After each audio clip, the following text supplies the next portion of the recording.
자, 시편 94편은 어떤 시라고 했습니까? 하나님의 백성 되고 하나님의 소유된 자들, 즉 하나님의 자녀들을 무고하게 괴롭게 하고 힘든 자들을 하나님께 고발하는 내용이다라고 말씀드렸죠. 그런데 오늘 말씀은 그런 일을 행하는 자들을 어떻게 부르고 있습니까? 8절 보세요. 백성 중에 어리석은 자들아 너희는 생각하라. 무지한 자들아 너희는 언제나 지혜로울까? 하나님의 백성, 하나님의 소유, 하나님의 자녀된 자들을 무고하게 괴롭게 하고 힘든 자들을 향하여 오늘 본문은 어리석은 자들 또 무지한 자들이라고 부르고 있는 것을 보게 돼요. 왜 그렇게 부를까요? 그 이유가 오늘 본문 바로 앞에 있는 7절에 나와 있어요. 말하기를 여호와가 보지 못하며 야곱의 하나님이 알아차리지 못하리라 하나이다.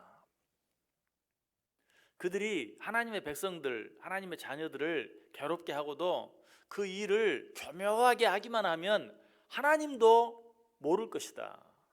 하나님도 보지 못할 것이다 라고 말하는 그 모습을 보고 성경은 뭐라고 말해요? 이 어리석은 자들아, 이 무지한 자들아 라고 말하고 있어요.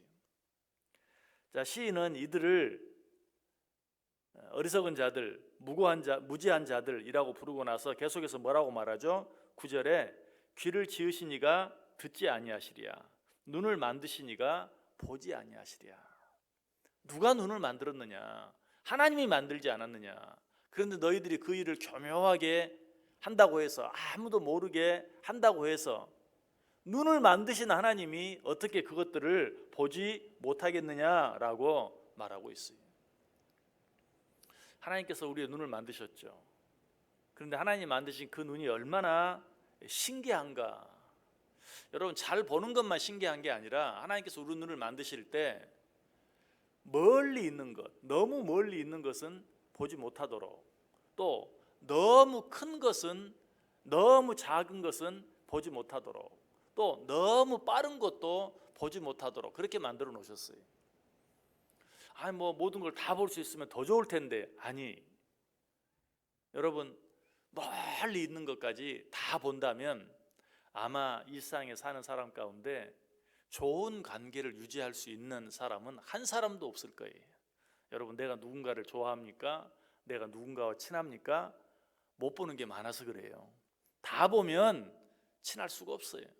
좋은 관계를 유지할 수 없어요. 여러분, 부부 관계도 마찬가지고요, 부모와 자녀 관계도 마찬가지. 적당히 못 보기 때문에 다 그 관계들을 유지하며 살아갈 수 있어요. 하나님이 그렇게 만들어 놓으셨어요. 너무 작은 것도 보지 못합니다. 여러분, 우리가 요새 뭐 코로나 때문에 손 잘 씻기 늘 하지만 그렇게 하는 이유가 뭐죠? 손에, 우리 눈에 보이지 않는 병균들이 너무 많이 있기 때문에. 여러분, 우리 눈을 현미경처럼 만들어 가지고 그런 것까지도 다 보게 만들어 놓았다면 어떻게 살겠어요? 뭐 손이 더러운까지는 그래도 괜찮아요. 우리가 먹는, 날마다 먹는 음식 속에도 온갖 것들이 다 들어있어요. 그걸 다 보면 어떻게 그걸 먹고 살겠어요? 너무 빠른 것도 보지 못해요. 여름에 더워서 선풍기를 틀어놓는데 선풍기 날이 돌아가죠. 너무 빨리 돌기 때문에 그 날 하나하나를 다 볼 수는 없어요. 만약에 우리 눈이 그걸 다 본다면 미쳐버리고 말 거예요. TV도 우리가 볼 때는 어때요? 화면이 그냥 잘 나오는 것처럼 보이죠? 그런데 사실은 거기에 아주 빠른 속도로 지나가는 파장들이 있어요. 여러분, 그런 것들을 가끔 어떤 카메라 장비로 촬영하고 있는 모습을 보면 이게 막 파장들이 생기는 걸 보죠. 우리 눈으로는 안 보여요. 그냥 화면이 깨끗하게 잘 나오는 것 같아요. 그렇지만 어떤 카메라맨이 무엇을 찍고 있는 모습을 또 다른 카메라로 찍은 걸 보면은 그런 파장들이 보일 때가 있어요. 그런 것들도 우리가 다 보면 TV도 편안하게 볼 수가 없어요. 그래서 우리가 우리 눈이 잘 보이게 만들어 놓은 것, 그것도 신기하지만 여러 가지 눈의 기능, 그것들은 너무 신기한 것들이 많아서 일부러 다 말씀 안 드렸어요. 하지만 우리가 생각하는 게 정반대로 너무 빠른 것도 보지 못하고, 너무 작은 것도 보지 못하고, 너무 멀리 있는 것도 보지 못하게 만들므로 말미암아서 우리가 더 일상을 편안하게 살아갈 수 있도록 만들어 놓으신 그런 것들을 보면서 오히려 참 우리 하나님은 정말 신묘막측하시다, 어떻게 그렇게 신기하게 만들어 놓으셨을까? 자, 그런데 이처럼 우리의 눈을 신기하게 만들어 놓으신 그 하나님께서 보지 못하는 것이 무엇이 있겠는가? 눈을 만드시니가 보지 못하시는 일이 무엇이 있겠는가?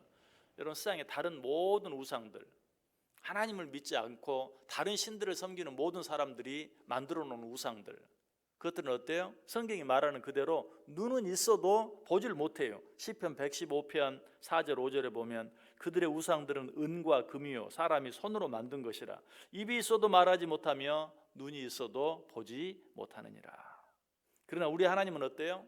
시편 11편 4절에 여호와께서는 그의 성전에 계시고 여호와의 보좌는 하늘에 있으며 그의 눈이 인생을 통촉하시고 그의 안목이 그들을 감찰하시도다. 하나님께서는 모든 것을 보신다. 우리의 행동뿐만 아니라 우리 입에서 나오는 말뿐만 아니라 우리의 머릿속의 생각까지도 아신다. 이 하나님의 눈을 피할 수 있는 사람은 세상에 아무도 없어요.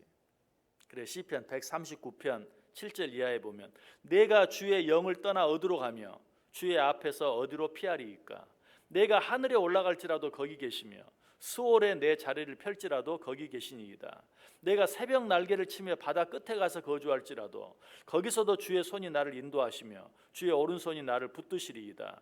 내가 혹시 말하기를 흑암이 반드시 나를 덮고 나를 두른 빛은 밤이 되리라 할지라도 주에게서는 흑암이 숨기지 못하며 밤이 낮과 같이 비추이나니 주에게는 흑암과 빛이 같음이니이다. 우리는 어때요? 밝을 때는 보지만 어두울 때는 보지 못해. 그러나 하나님은 어때요? 밝음과 흑암이, 빛과 흑암이 같다. 요즘은 과학이 발달해가지고 어두울 때도 볼 수 있는 안경이 있어요. 군인들이 그런 것들을 많이 사용하죠. 그래서 깜깜할 때도 그 안경을 끼면 보이는 거예요. 사람이 만들어 놓은 것도 그래요.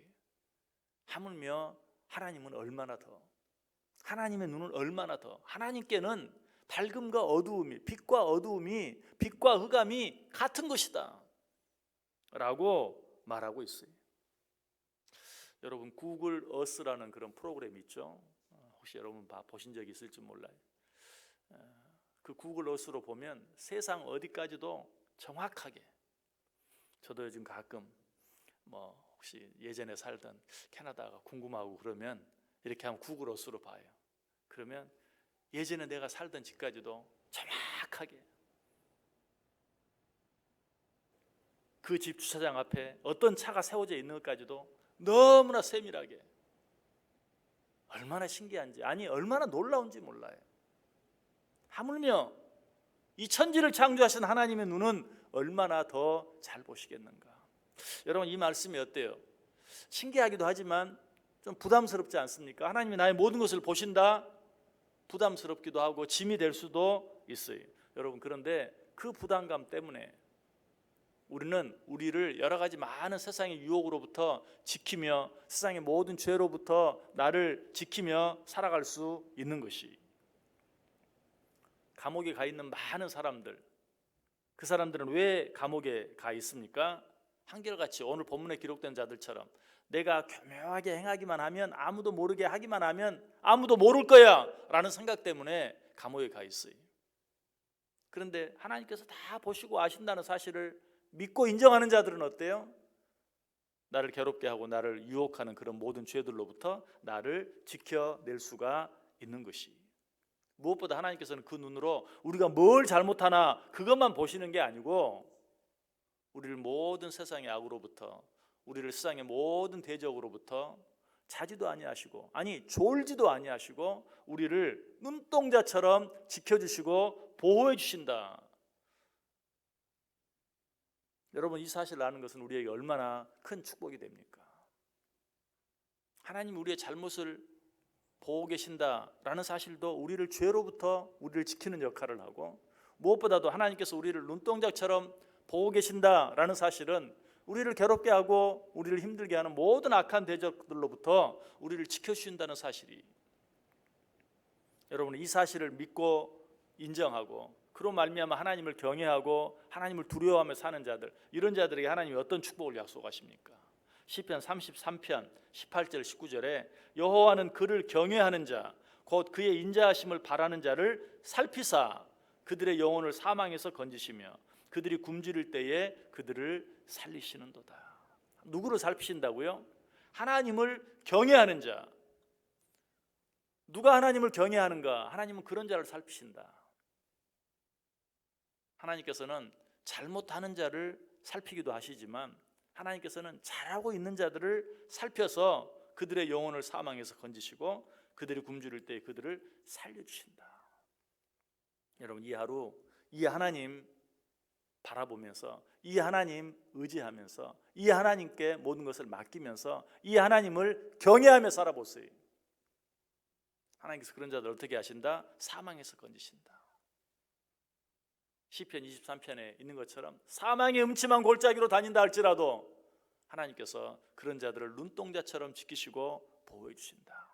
우리가 살고 있는 이 세상 정말 사망의 음침한 골짜기 같은, 언제 어디에서 어떤 일이 나를 괴롭게 하고 힘들지 알 수 없는, 그러나 이 하루 모든 것을 보시고 아시는 하나님이 나를 보고 계신다는 사실을 믿고 담대하게 두려워하지 아니하고 오직 하나님만을 경외하며 살아갈 때 그런 자를 살피사 그런 자와 함께 하시고 그런 자를 축복하시는 그 하나님의 은혜를 받아 누리며 살아갈 수 있기를 주님의 이름으로 간절히 축원합니다. 기도하겠습니다.